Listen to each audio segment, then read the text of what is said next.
What follows is a collection of testimonies gathered during the summer and fall of 2019 by graduate student Rebecca Chen. She was documenting the story of Ashgrove, Pennsylvania, a small mining town that was mysteriously evacuated in September 1952. Rebecca interviewed 7 survivors, all elderly, all living in different care facilities across Pennsylvania. She recorded their stories, transcribed them, and began analyzing the patterns. 3 months after completing her research, Rebecca vanished. Her apartment was empty except for a handwritten note on her desk that read, "I'm going to Ashgrove. I need to see for myself. If you're reading this, I didn't come back. Don't follow me." Some places are empty for a reason. Local authorities found her car on a remote Forest Service road. The vehicle was locked. Her phone was inside, dead. Her backpack remained in the trunk, untouched. She has not been seen since December 2019. I am publishing these accounts now for years later because the public deserves to know what happened in Ashgrove. And because Rebecca dedicated the last months of her life to preserving these stories. But I must warn you, reading these testimonies may be dangerous. Not physically, but psychologically. Every person who has studied this material deeply has reported the same experience. Dreams of empty streets. The sound of knocking from beneath the floor. An overwhelming compulsion to find Ashgrove and see it for themselves. I have experienced these things myself. If you choose to continue reading, know that you do so at your own risk. Some knowledge cannot be unlearned. Some questions should never be asked. And some places should remain forgotten. Dr. Marcus Webb, Associate Professor of Anthropology, Millbrook State University, January 2024. Account 1. Margaret Sullivan, former resident of Ashgrove, 1931 to 1952 age, at time of interview. 84 years old. Interview location. Sunny Meadows Assisted Living, Harrisburg, Pennsylvania. Recorded August 3, 2019. Margaret Sullivan had been waiting 67 years for someone to ask her about Ashgrove. Everyone else wanted to forget, she said. They wanted to pretend it never happened. But forgetting was impossible. The memories had gotten into her bones. She was 21 years old in 1952, living in Ashgrove her entire life. Her father worked in the mines, like most men in town. Her mother ran a boarding house on Cedar Street. The town had maybe 300 people. Small enough that everyone knew everyone. Small enough that secrets couldn't hide. Or so they thought. Margaret described Ashgrove as one of those towns people drive through and wonder how anyone could live there. It sat in a valley so deep the sun only hit the main street for about 3 hours a day in winter. Mountains surrounded it on 3 sides, with the mine on the 4th. One road in, same road out. The town had a main street with a grocery store, a pharmacy, a church, a schoolhouse, and a bar. Everything was gray. The buildings, the streets, the sky. Coal dust got into everything. Wash your curtains on Monday, and they would be gray again by Friday. But it was home. It was safe. Or they thought it was safe. The changes started with sounds. Knocking sounds coming from underground, not from the mine, which was on the east side of town. These sounds came from underneath the town itself. Under the houses. Under the streets. Under the church. At first, people assumed it was just settling. Old buildings, old foundations. Things shift. But the knocking was not random. It was rhythmic. 3 knocks, pause, 3 knocks, pause. Over and over. Different houses would hear it on different nights, but it was always the same pattern. Margaret's mother heard it first in their basement. She went down one morning to get preserves and came back up pale and shaking. She said it sounded like someone was knocking on the underside of the floor, asking to be let in. Everyone laughed at her at first. But then the Hendersons heard it. Then the Kowalskis. Then Pastor Mike's wife. Within a month, half the town was hearing the knocking. The men decided to investigate. They went down into the basements with pickaxes and started digging. They wanted to know what was making the sound. They should never have started digging. The men dug down 3 feet, 4 feet, 5 feet. Just dirt and clay and rock. No hollow spaces. No caverns. Nothing that would explain the knocking. But the sound kept getting louder. And then Tommy Breslin's basement collapsed. It did not collapse in the normal sense, where a floor falls in. It collapsed like the earth simply decided to make space where there had been no space before. Tommy was in the basement doing laundry when it happened. His wife heard him scream, and then nothing. She ran downstairs and found him gone. The entire floor had dropped away into darkness. She could hear him down there, screaming for help, but his voice sounded far away. Miles away. The mining crew came. They brought ropes and lamps and went down into the hole. It took them 6 hours to bring Tommy back up. When they did, he was not the same. Margaret explained that Tommy looked like himself. He sounded like himself. But there was something wrong. His eyes did not track correctly. He moved like he was learning how to walk in a body that did not quite fit. And he refused to talk about what he saw down there. When anyone asked, he would just stare at them and say that it goes deeper than you think. He hanged himself 3 days later. His suicide note contained only one sentence. I can still hear them knocking. Them. Not it. Them. After Tommy died, things deteriorated rapidly. More basements started opening up. Not collapsing in the traditional sense, but opening. Like something underneath was making space for itself. The knocking grew so loud you could hear it during the day. 3 knocks over and over from below the streets, from below the foundations, from below everything. And people started disappearing. 5 people vanished in the first week after Tommy's death. Then 8 more the next week. They would go down into their basements to investigate the knocking and never come back up. Or they would go to bed, and their families would wake to find them gone, their bedroom floors showing cracks that had not been there before. The town stopped using basements. They stopped going into rooms on ground level. Some families moved their beds upstairs, thinking if they stayed above the ground, they would be safe. They were wrong. The holes started appearing on 2nd floors, then 3rd floors. It was as if whatever existed underneath was reaching up, making space wherever it wanted. Distance did not matter. Depth did not matter. If it wanted you, it could open the floor beneath you no matter how high up you were. That was when people truly started to panic. That was when they realized they were not dealing with subsidence or cave-ins, or anything natural.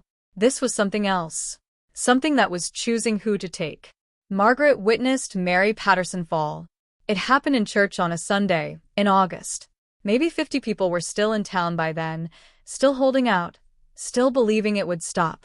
Pastor Mike was preaching about faith in difficult times. Mary was sitting 3 rows ahead of Margaret, holding her baby. Little Sarah was fussing, and Mary was bouncing her on her knee, trying to keep her quiet. And then the floor opened up beneath her. No warning. No cracks forming. Just space appearing where there had been solid wood.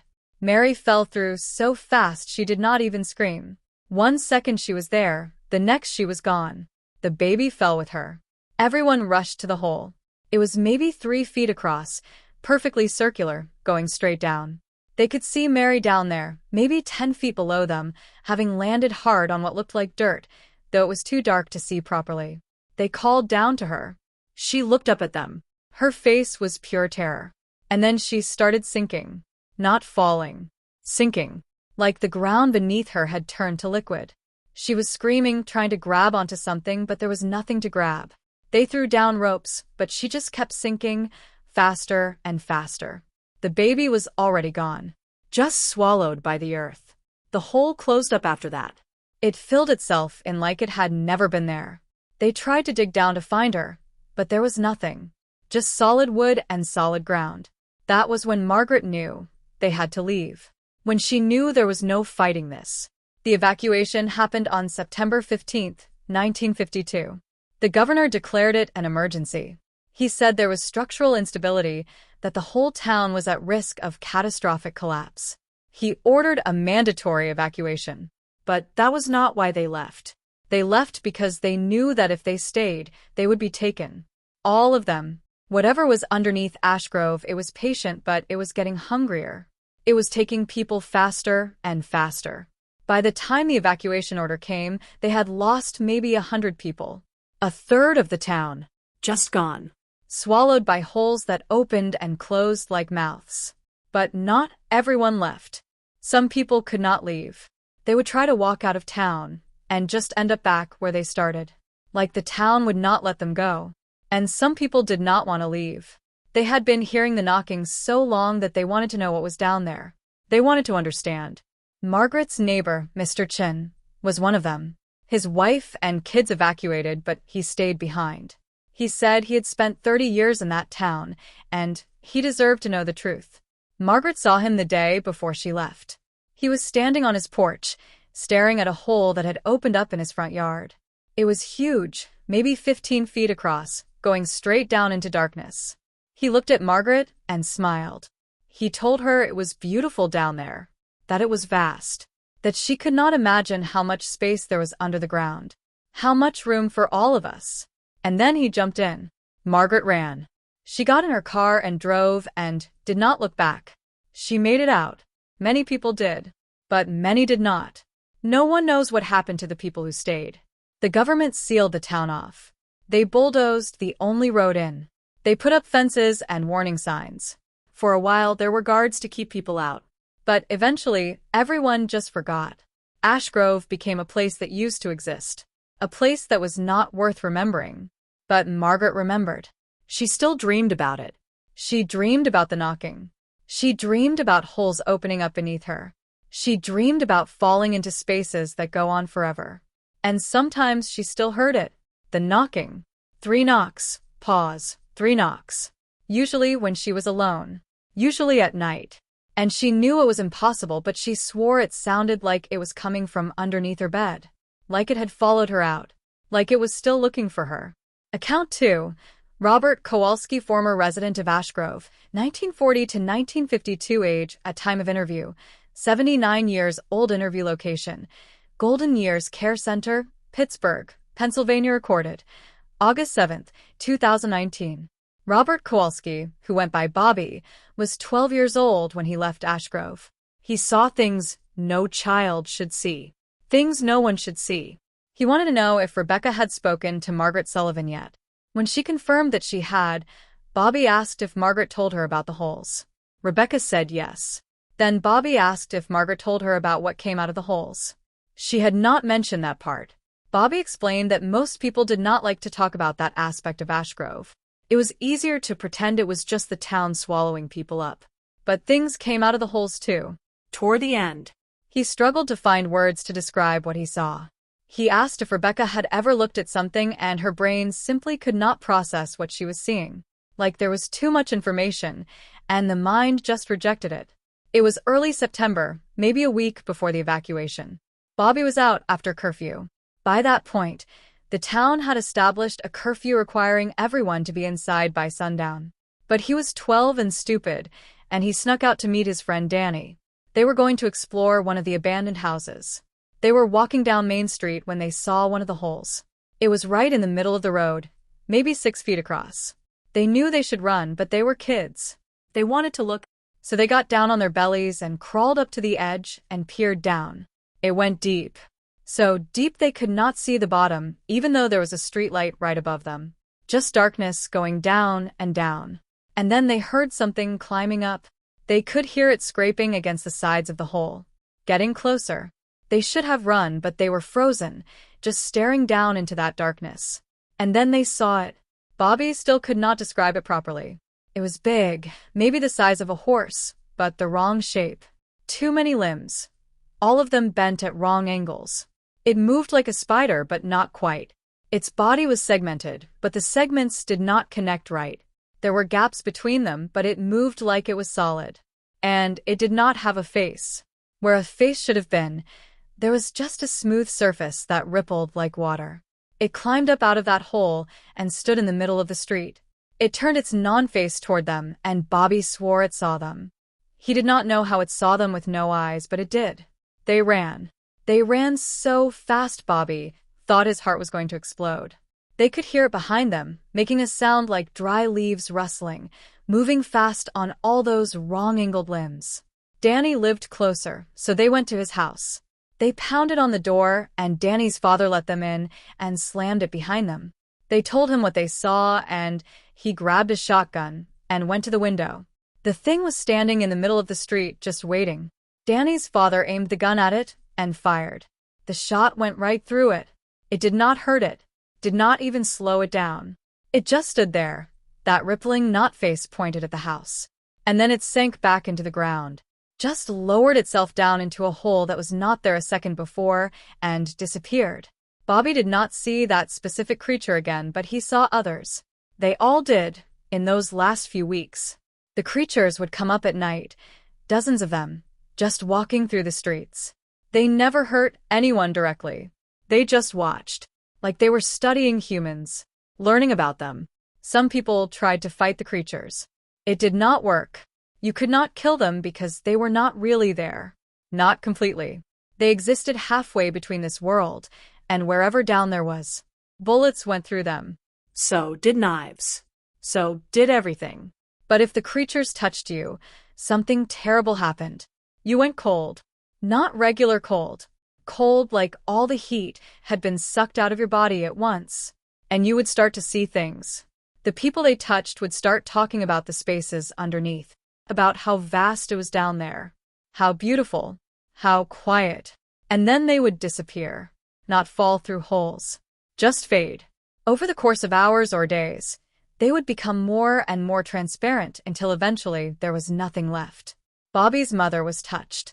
One of those things brushed against her when she was coming home from the store. Bobby watched it happen. She dropped her groceries and just stood there, shaking.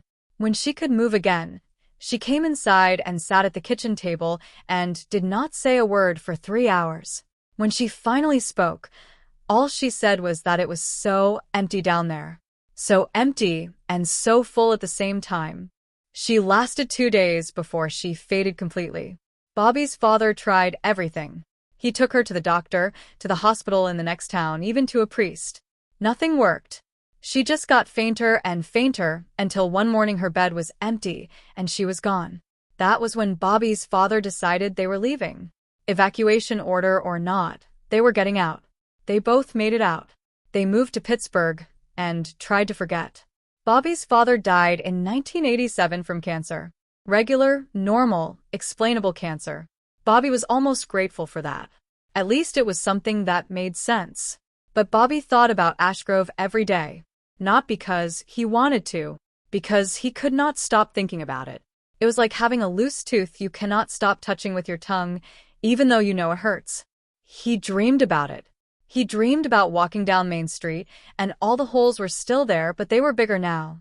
And those things were still climbing out, more and more of them, filling the streets. And in the dreams, he was not afraid. He was curious. He wanted to know what was down there. He would wake up from those dreams standing by his front door with his car keys in his hand, like he was about to drive there in his sleep. It had been 67 years, and it was still calling him back. Bobby believed something was still there in Ashgrove, because people had gone back over the years. They did not come back, but they went. Every few years, he would hear about someone who went looking for Ashgrove. Urban explorers, conspiracy theorists, people who thought it was all made up and wanted to prove it. They found it. Bobby did not know how because officially it did not exist anymore. But they found it. And they did not come back. He had read online once, maybe 10 years ago, about a group of college kids who went looking for abandoned Pennsylvania mining towns. They posted about finding Ashgrove. Posted pictures of the empty streets, the collapsed buildings. They said they were going to explore and would update the next day. They never updated. Local authorities searched for them. Never found any trace. It was like they just vanished. Bobby knew Rebecca was going to go to Ashgrove eventually. He could see it in her eyes. That curiosity. That need to know. He warned her that there was no research worth what was waiting in Ashgrove. That place was wrong. It was wrong before they even built the town there. The ground was wrong. The space underneath was wrong. And whatever was down there, it was patient. It had been patient for longer than humans had existed. It could wait. And when you went looking for it, it would be ready. He told Rebecca to take a rope if she went. To tie it to her car. To tie the other end around her waist. And if she felt herself wanting to go down into one of those holes, if she felt herself wanting to understand what was underneath, to let that rope pull her back. But he said even that probably would not work. Because if it wanted you, you were already gone. Account 3. Rebecca Chen, former resident of Ashgrove, 1945 to 1952 age, at time of interview. 81 years old, interview location. Whispering Pines Senior Living, Philadelphia, Pennsylvania. Recorded August 12, 2019.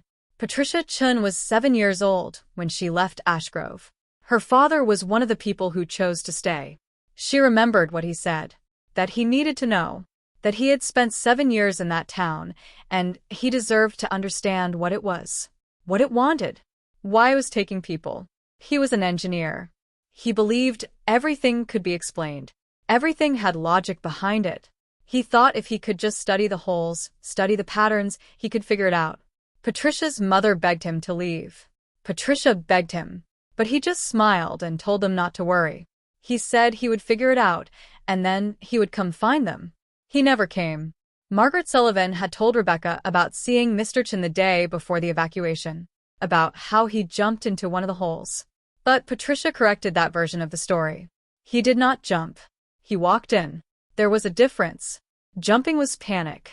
Walking was choice. Patricia knew this because she saw him do it. Her mother and she had already left town.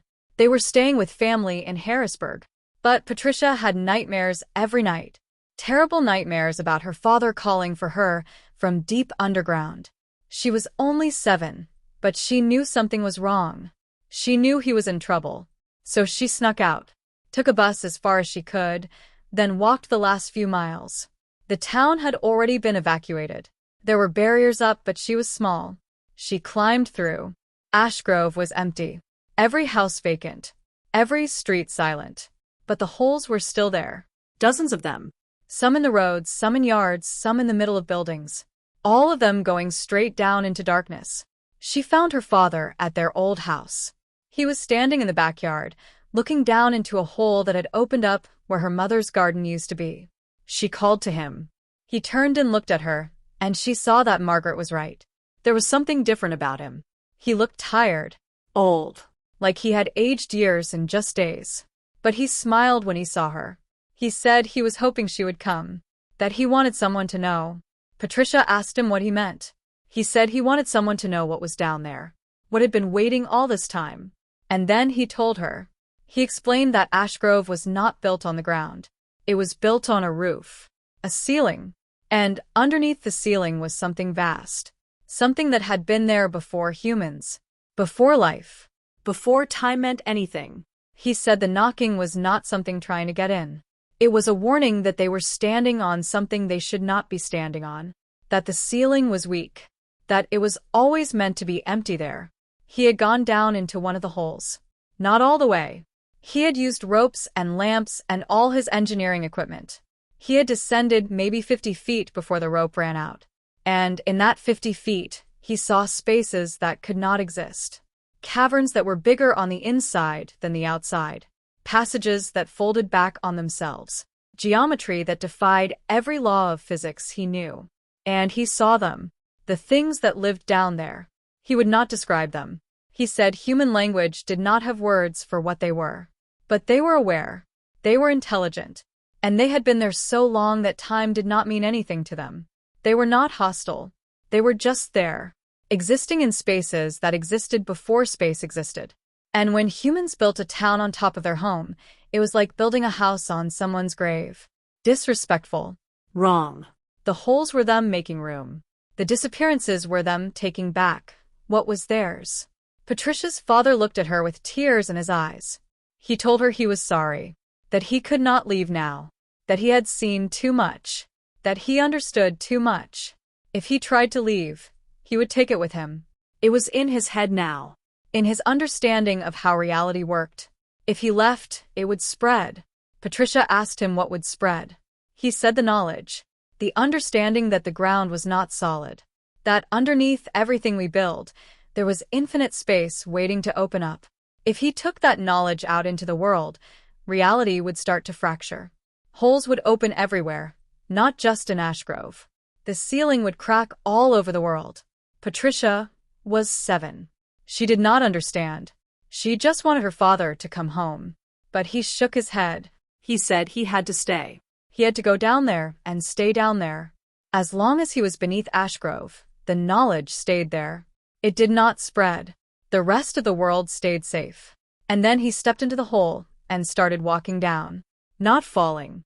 walking, like there were stairs Patricia could not see. She ran to the edge and looked down.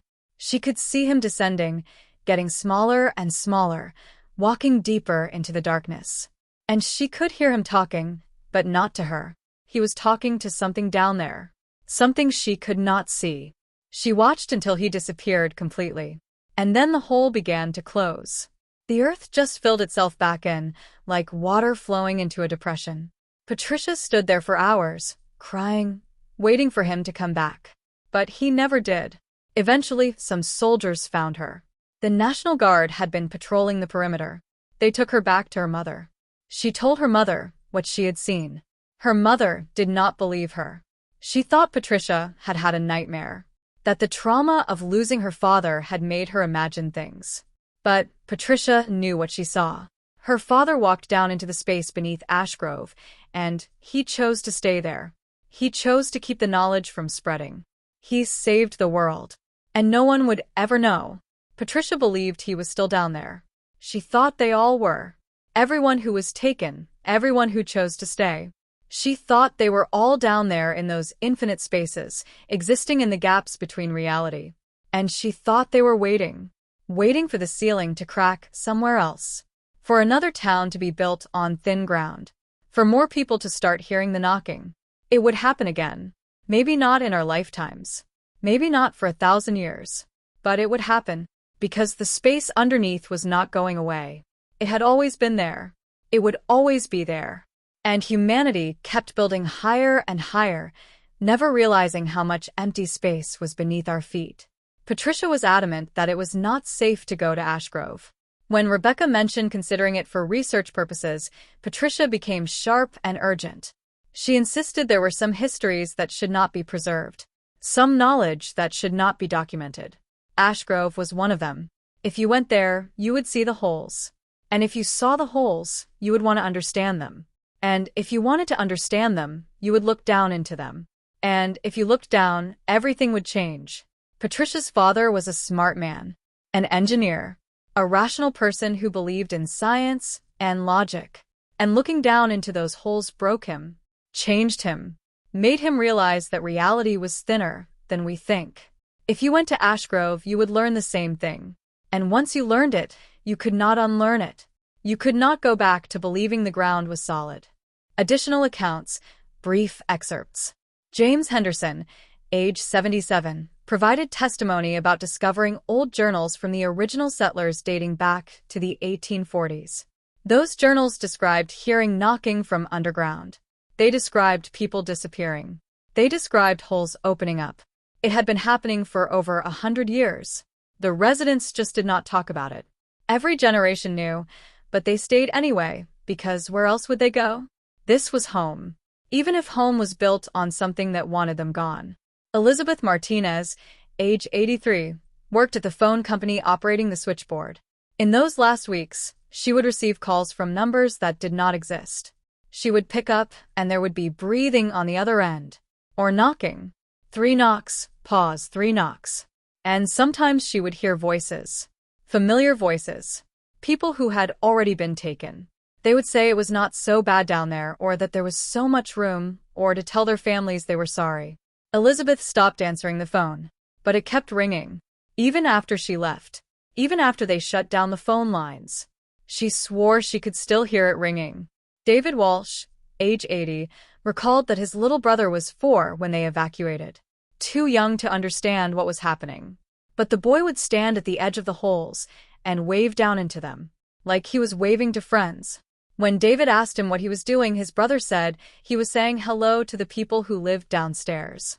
David told him there was no downstairs. They were on ground level. His brother looked at him like he was stupid and said the people who lived under the ground were nice.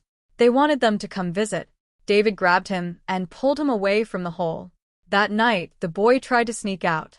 David caught him on the front porch. He was crying, saying the people downstairs were calling him, saying they missed him. They left the next day.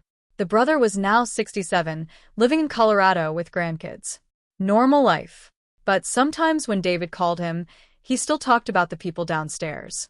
Said he could still hear them sometimes, very faint, calling his name. Anna Volkov, age 86, was pregnant when they evacuated. 8 months along. She gave birth 2 weeks later in a hospital in Harrisburg. Healthy baby girl. But the child was born knowing things she should not know. She did not cry like normal babies. She just watched. Like she was studying everything. Learning. When she was 3 years old, she drew pictures of the holes. The family had never told her about Ashgrove. They had never mentioned what happened. But she drew perfect representations of the holes. Circles going down into darkness, with things climbing out. She was 54 at the time of the interview. She was a physicist studying quantum mechanics and dimensional theory. She told her mother that mathematically, there should be more dimensions than the 3 we perceive. That there should be spaces folded into reality that we cannot see. She said Ashgrove made perfect sense if you understood the math. That the holes were not violations of physics. They were physics working exactly as it should in a place where the dimensional boundaries are thin. She wanted to go there. She had been saying it for years. She said she needed to see it for herself.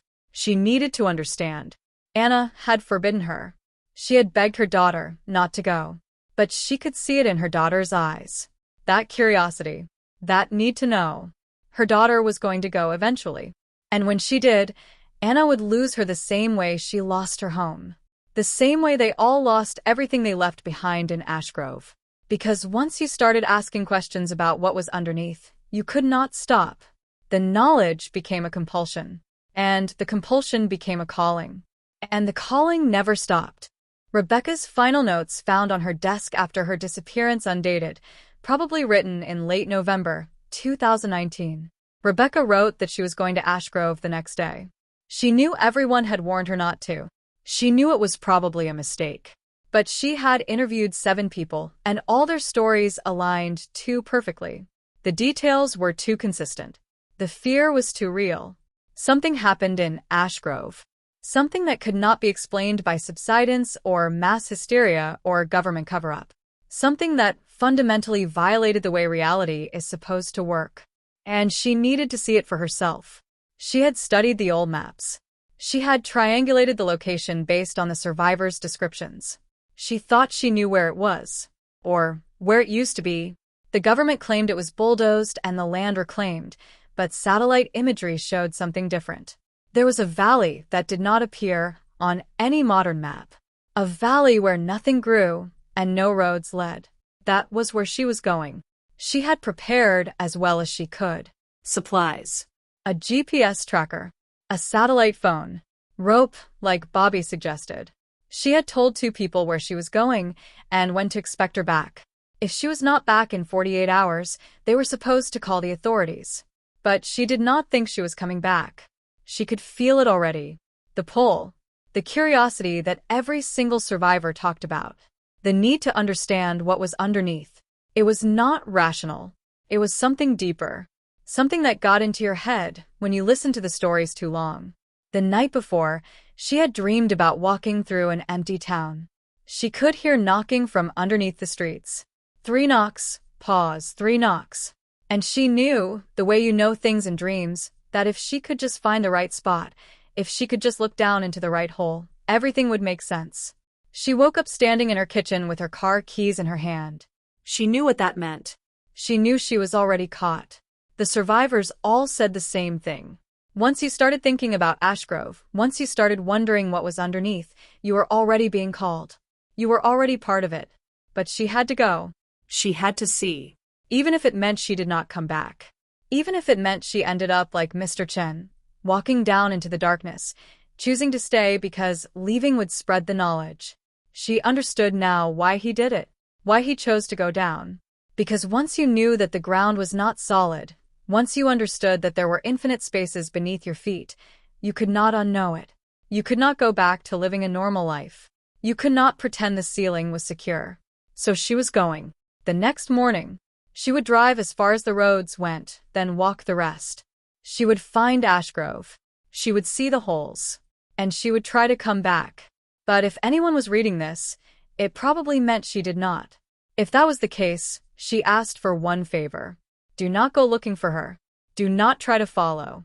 Do not even think too hard about where she went. Because the calling spreads through attention. through curiosity, through the simple act of wondering what is down there. And once you start wondering, you are already falling. Rebecca Chen was reported missing on December 3, 2019. Her car was found abandoned on a Forest Service road approximately 40 miles from the last known location of Ashgrove, Pennsylvania. Her backpack was in the trunk, unopened. Her phone was on the passenger seat, dead. A hand-drawn map, marked with X marks and notes, was on the dashboard. Local authorities conducted a search. They found no trace of Rebecca. What they did find was evidence that others had been there before her. They found campsites from various years. They found personal effects. Cameras, notebooks, phones. All abandoned. They found a trail leading deeper into the woods.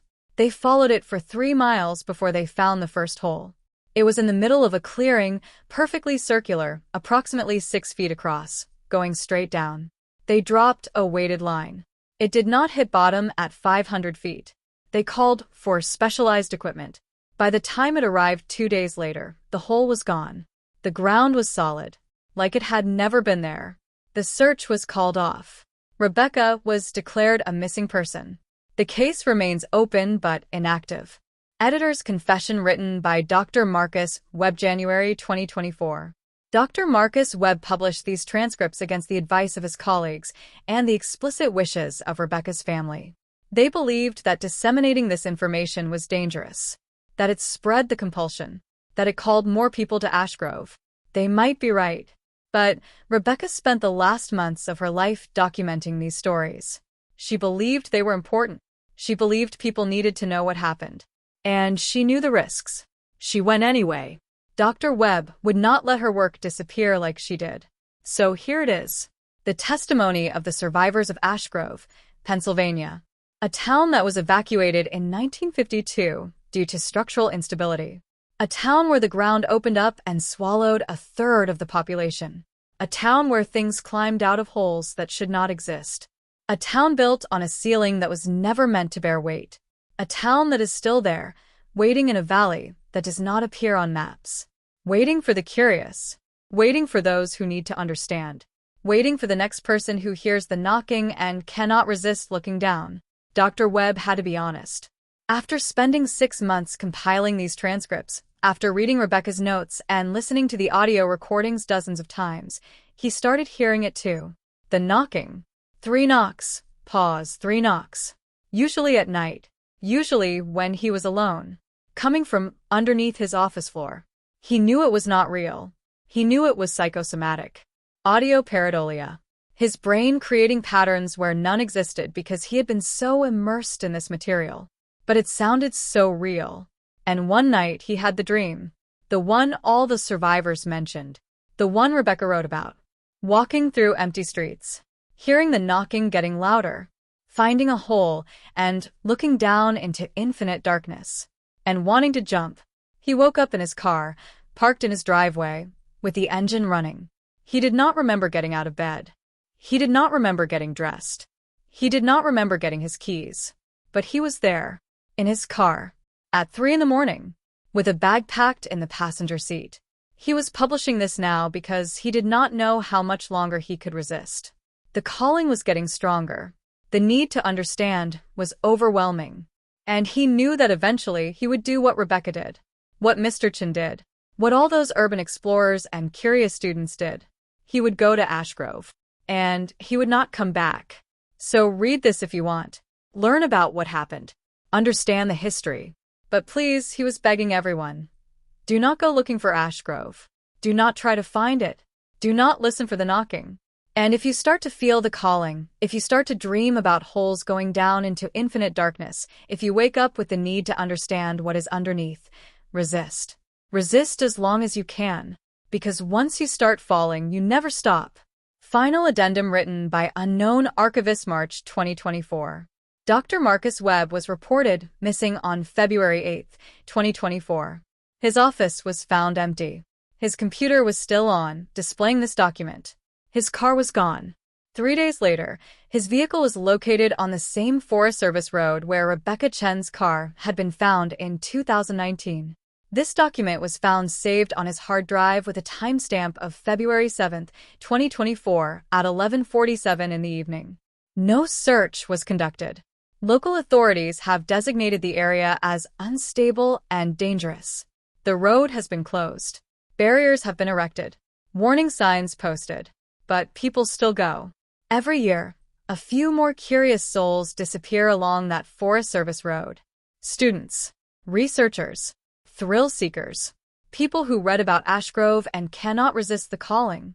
We do not search for them anymore. We just wait for the next one. Because the calling never stops. And neither does the knocking. 3 knocks. Pause. 3 knocks. Always from underneath. Always waiting. Always patient. If you are reading this, you have already heard it. You just do not know it yet.